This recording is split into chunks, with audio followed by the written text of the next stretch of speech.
அடிச்ச செத்துருவேன். இந்த திமிருக்காக தானே நானும் உன்னைய புளியங்கொம்ப பிடிச்சி தொங்குற மாதிரி தொங்குறேன்.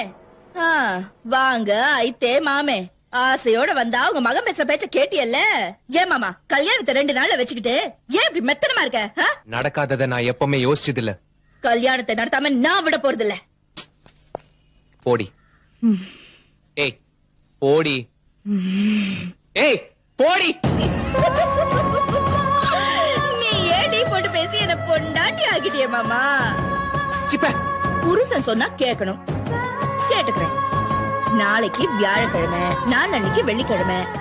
மறந்துடாத, தாலி கட்டுற முக்கியமான நாள். கணேஷ், நமக்கு ஏன்பா இந்த வம்பலா? உள்ள வா, உள்ள வாப்பா. எனக்கு வாங்க. எதுக்கு இப்படி தூக்கி எஞ்சிட்டு பேசிட்டு போறிய? திமிரு பிடிச்சவ எப்படி குடுத்தன நடத்துவானா? நான் கூட குனிஞ்சு நிமிந்து வேலை செய்வேன். மருமகளா வந்து குத்து விளக்கி ஏத்துவேன். டேய் வாடா மாயி. நான் போடுற வீடியோஸ்லாம் உங்களுக்கு பிடிச்சிருந்தா மறக்காமல் நம்ம சேனலை சப்ஸ்கிரைப் பண்ணாதவங்க எல்லாரும் சப்ஸ்கிரைப் பண்ணிக்கோங்க ஃப்ரெண்ட்ஸ்.